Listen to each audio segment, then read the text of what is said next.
इस मूवी की शुरुआत एक बड़े से रूम से होती है। इस रूम में जब कोई कपल आता है और वो पूरे 50 दिनों के लिए इस रूम में अगर रुक जाते हैं तब उन्हें मिलते हैं $5 मिलियन। ये चैलेंज देखने में बहुत आसान था, इसलिए एक कपल इस चैलेंज को एक्सेप्ट करते हैं और वो लोग आ जाते हैं इस रूम में। इनमें से लड़के का नाम माइकी था और लड़की का नाम केट था। जैसे ही माइकी इस रूम में एक बटन को दबाता है वैसे ही एक टाइमर शुरू हो जाता है। इसका मतलब ये है इन लोगों का चैलेंज शुरू हो चुका है। इस बड़े से रूम में ये दोनों अकेले थे और शुरू में ये दोनों बहुत खुश होते हैं। ये लोग ऐसा सोच रहे थे जैसे 50 दिन तो यूं ही गुजर जाएंगे, वो लोग इतने दिन बड़े आराम से गुजार सकते हैं। इस रूम में एक फीमेल कंप्यूटराइज्ड वॉइस इन लोगों को गाइड करती थी, जो इन लोगों को ये बताती है अगर आप लोग आराम से पूरे 50 दिन गुजार लोगे तब आपको मिलेंगे पूरे $5 मिलियन, और अगर आप में से कोई एक आदमी भी यहाँ से जाता है तब प्राइज मनी में से $1 मिलियन कम हो जाएंगे। ये रूम देखने में पूरा व्हाइट था और लगभग पूरा खाली था। ये लोग शुरू में काफी एंजॉय करते हैं। माइक यहाँ कैट से ये कहता है हम लोग काफी लकी हैं क्योंकि हम दोनों ने इस चैलेंज को एक्सेप्ट किया है और हमें बस यहाँ दिन काटने हैं जिसके बदले में हमें बहुत सारे पैसे मिलेंगे। कैट उससे पूछती है तुम अपने पैसों का क्या करोगे? माइक कहता है इसके बाद मुझे पैसे कमाने की जरूरत नहीं होगी और मैं इसके बाद आराम से पेंटिंग करूंगा क्योंकि वो मेरा शौक है और पेंटिंग करना मुझे बहुत पसंद है। कैट उससे पूछती है क्या तुम सच कह रहे हो? इतने ज्यादा पैसे आने के बाद भी तुम कुछ नहीं करोगे? लेकिन माइकी लालची नहीं था, उसके लिए इतने सारे पैसे काफी थे। कैट उससे कहती है अगर मैं यहाँ जीत जाती हूँ तब मैं अपने पैसे को इन्वेस्ट करूंगी और उन पैसों से बहुत सारे पैसे बनाऊंगी। इसके बाद ये लोग इस रूम में टहलते हैं और इस रूम के बाथरूम को देखने के लिए जाते हैं। फिर से वो वॉइस मैसेज आता है। वो वॉइस इन लोगों से ये कहती है इस बाथरूम का इस्तेमाल एक टाइम में एक ही आदमी कर सकता है। थोड़ी ही देर बाद फिर से एक वॉइस मैसेज आता है आप लोगों का सोने का टाइम हो चुका है। इन्हें इस रूम में खाने के लिए नॉर्मल खाना मिलता था जो कि बिल्कुल आम सा खाना होता था और इस रूम में जो भी चीजें होती थी वो सारी चीजें व्हाइट कलर में होती थी। इन्हें खाने के लिए लिमिटेड अमाउंट में खाना दिया जाता था। माइकी अपने आप को खुश करने की कोशिश करता है लेकिन इस रूम में उसे ऐसा कुछ भी नहीं मिल रहा था जिसके जरिए वो खुश रह सकता था। इसलिए माइकी यहाँ कैट के क्लोज आने की कोशिश करता है लेकिन कैट उससे बोलती है तुम इस रूम में मेरे साथ कुछ भी नहीं करोगे क्योंकि इस रूम में काफी सारे कैमरे लगे हुए होंगे और हमें कई लोग देख रहे होंगे। इसके बाद माइकी सोने के लिए चला जाता है। जैसे ही सुबह होती है फिर से वो वॉइस मैसेज आता है और वो इन लोगों से ये कहता है आप लोगों का सोने का टाइम खत्म हो चुका है और आप लोगों को अब उठना चाहिए। इसके बाद कैट बाथरूम में जाती है और वो मिरर में अपने आप को देखकर बातें करती है। वो अपने आप का कॉन्फिडेंस बढ़ाने के लिए अपने आप से बातें करती है।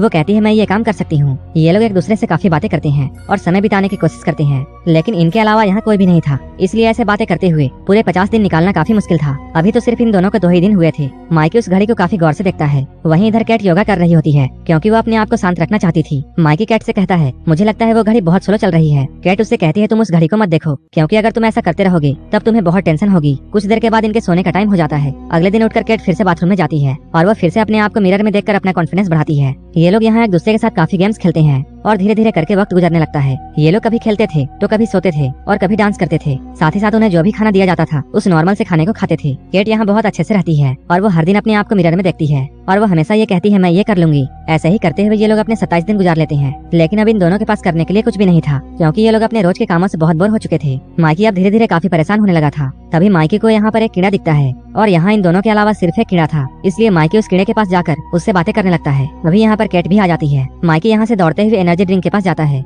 और वो अपने ड्रिंक को लाकर उस कीड़े को खिलाने की कोशिश करता है। तभी इन लोगों के पास एक वॉइस मैसेज आता है कि आप अपना खाना किसी के साथ भी शेयर नहीं कर सकते हैं क्योंकि ये खाना सिर्फ आपके लिए है। लेकिन माइकी को इस कीड़े की काफी चिंता थी। वो कहता है वो ये बटन दबाएगा और इस कीड़े को बाहर फेंक देगा क्योंकि ये कीड़ा यहाँ मर सकता है। कैट उससे कहती है तुम्हें ऐसा नहीं करना चाहिए क्योंकि अगर तुम ऐसा करोगे तब तुम इस गेम से बाहर हो जाओगे और हमें कम पैसे मिलेंगे। माइकी उससे कहता है मैं बाहर नहीं जा रहा हूँ, मैं तो बस इस कीड़े को बाहर निकालने के बारे में बातें कर रहा हूँ। लेकिन कैट उसे ऐसा करने से मना करती है। इस बात को लेकर इन दोनों में काफी बहस हो जाती है। यहाँ ये दोनों एक दूसरे को ताना मारते हैं। असल में कैट नॉन वेजिटेरियन होती है, वहीं माइकी एक वेजिटेरियन आदमी था। माइकी उससे कहता है तुम अपनी भूख मिटाने के लिए निर्दोष जानवरों को मारते हो। कैट उससे कहती है सिर्फ मैं ही ऐसा नहीं करती हूँ बल्कि इस दुनिया में बहुत से लोग ऐसा करते हैं। कैट को ऐसा लगता है जैसे इन दोनों के बीच में बहस काफी बढ़ रही है, इसलिए वो यहाँ से जाने लगती है। लेकिन यहाँ से जाते हुए गलती से उसका पैर कीड़े पर पड़ जाता है और यहीं पर इस कीड़े की चटनी बन जाती है। माइकी ये देखकर बहुत दुखी होता है। केट उससे कहती है मैंने ये जानबूझकर नहीं किया है बल्कि ये मुझसे गलती से हुआ था। केट को भी ऐसा करके अच्छा नहीं लग रहा था लेकिन केट अपने आप को संभालती है। लेकिन माइकी को ये सब अच्छा नहीं लगता है और वो यहाँ काफी अजीब हरकतें करने लगता है। वो केट से कहता है वो अपनी ट्रीट मंगाने वाला है। असल में ट्रीट का मतलब ये था अगर कोई कुछ भी सामान मंगाना चाहता है तब उसके $10,000 कटेंगे। लेकिन माइकी अपना ट्रीट मंगा लेता है और उसकी ट्रीट होती है क्रेयॉन। माइकी इस क्रेयॉन से अपनी दीवार को पेंट करता है और जो भी उसके दिमाग में आ रहा था वो दीवार में बस उसे पोते जा रहा था। उसे दीवार में कलर करके काफी अच्छा लगता है। कुछ देर के बाद ये दोनों फिर से अच्छे से बात करने लगते हैं। अगले दिन केट जैसे ही बाथरूम में जाती है वो अंदर का नजारा देखकर काफी घबरा जाती है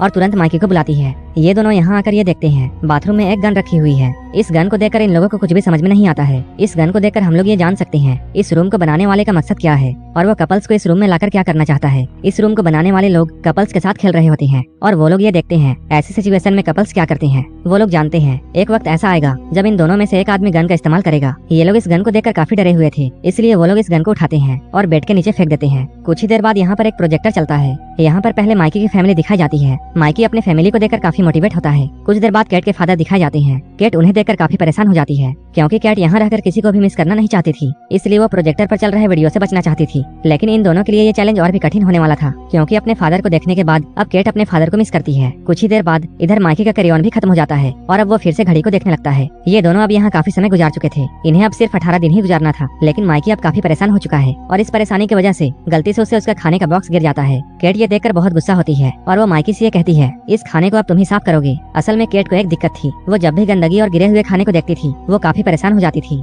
यहाँ रहते हुए धीरे धीरे कैट की भी हालत खराब होने लगती है। इधर माइकी फिर से अपनी ट्रीट मंगाना चाहता है और यह ट्रीट उसकी सेकंड ट्रीट थी क्योंकि वो पहले क्रेयॉन मंगा चुका था। इस बार उसे ट्रीट में एक लड़की मिली थी और वो काफी खूबसूरत थी और उसके शरीर में एक भी कपड़े नहीं थे। माइकी उस लड़की को देखकर काफी घबरा जाता है। वो लड़की यहाँ सबको अपना नाम बताती है। इस लड़की का नाम सिमोन था क्योंकि वो लड़की न्यूड थी, इसलिए माइकी उसे देखकर शर्मा रहा होता है। तभी यहाँ पर कैट आती है। वो इस लड़की को देखकर काफी हैरान होती है। वो इस लड़की के बारे में माइकी से पूछती है। माइकी उससे कहता है मैंने अपनी ट्रीट मंगाई थी और मुझे ट्रीट में ये लड़की मिली है। ये लड़की इन दोनों को ये बताती है मुझे भी तुम दोनों की तरह ही चैलेंज में भेजा गया है और मुझे इस चैलेंज के बारे में ज्यादा कुछ नहीं पता है। तब कैट माइकी से ये कहती है तुम अपने कपड़े उतार कर इस लड़की को दो। इसके बाद माइकी उसे अपने कपड़े देता है। वो कहता है मैं तुम्हें अपने कपड़े देने के लिए तैयार हूँ, अगर तुम चाहो तो इसे पहन सकती हो, अगर तुम ना चाहो तो नहीं भी पहन सकती हो। माइकी को यहाँ कुछ भी समझ में नहीं आ रहा था क्योंकि उसके सामने एक बहुत ही खूबसूरत लड़की खड़ी थी, वो भी बिना कपड़ों के, और माइकी ने काफी दिनों से घपाघप नहीं किया था, इसलिए इस रूम वालों ने लड़की को भेजा था ताकि माइकी इस हालत में इसे देख सके और माइकी और कैट के बीच में झगड़ा हो सके। लेकिन ये लड़की इन दोनों से ये कहती है मुझे कुछ भी पता नहीं है, मैं तो बस तुम्हारी ही तरह चैलेंज का एक हिस्सा हूँ। इधर माइकी कैट से बातें कर रहा होता है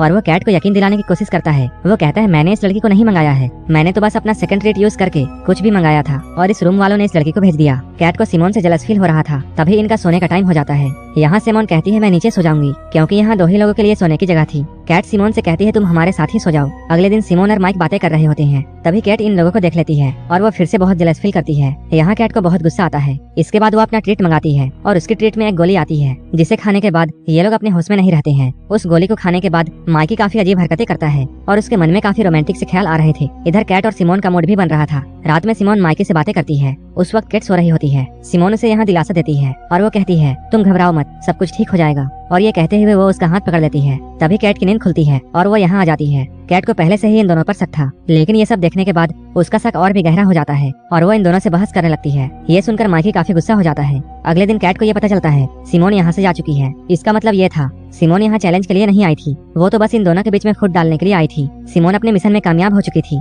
क्योंकि जब माइकी को ये पता चलता है कि सिमोन यहाँ से जा चुकी है तब माइकी कैट को ही इसका दोषी मानता है। लेकिन कैट उस पर ही इल्जाम लगाती है और वो कहती है शायद तुमने ही सिमोन के साथ कुछ किया होगा, इसलिए वो अचानक चली गई। इस बात को लेकर इन दोनों में काफी बहस होती है। कैट को यहाँ बहुत ही ज्यादा गुस्सा आता है और वो माइकी को धक्का देती है। इस धक्के की वजह से माइकी पीछे टकराता है और उसका सर फट जाता है। कैट ये सब देखकर बहुत घबरा जाती है, लेकिन कैट इसलिए घबरा रही थी क्योंकि उसे डर था कहीं माइकी बाहर ना चला जाए। वो उससे कहती है तुम्हें ज्यादा चोट नहीं आई है और तुम जल्द ही ठीक हो जाओगे और मैं तुम्हारा आपसे ख्याल रखूंगी। माइकी उससे कहता है मुझे एक डॉक्टर की जरूरत है, लेकिन कैट उससे कहती है नहीं तुम यहीं पर ठीक हो जाओगे। माइकी उसकी बातों को सुनकर ये समझ जाता है कैट को सिर्फ पैसों से मतलब है। इसके बाद माइकी गुस्से में कैट से ये कहता है तुम्हें जो करना है इस रूम में करो, लेकिन मैं बाहर जा रहा हूँ, और वो इस रूम से बाहर जाने लगता है। लेकिन तभी कैट बेड के नीचे पड़े हुए गन को उठाती है और वो इस गन को उस पर तान कर ये कहती है अगर तुम इस रूम से बाहर जाने की कोशिश करोगे तब मैं तुम्हें मार दूंगी। ये सुनकर माइकी को बहुत बुरा लगता है क्योंकि कैट उसकी गर्लफ्रेंड थी और उसने अपनी गर्लफ्रेंड से ये उम्मीद नहीं करा था। माइकी बाहर का दरवाजा खोलने के लिए बटन दबाता है, लेकिन कैट उस पर गोली नहीं चलाती है। इसका मतलब ये था अगले आने वाले 16 दिन कैट को अकेले गुजारने होंगे